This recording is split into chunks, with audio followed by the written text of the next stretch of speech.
Right.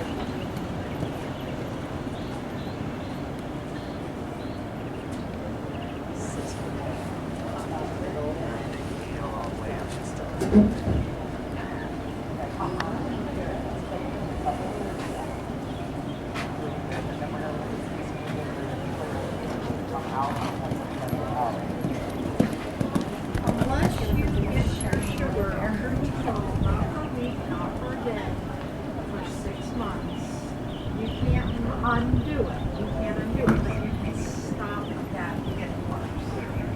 But if you say my sugar's good for, oh, it's been great yesterday, it's been great today, unless you totally make a lifestyle change, your neuropathy is going to get worse and worse and worse. So it's your, and there's nothing doctors can do. You're going to wind up in a wheelchair. But what's stupid is you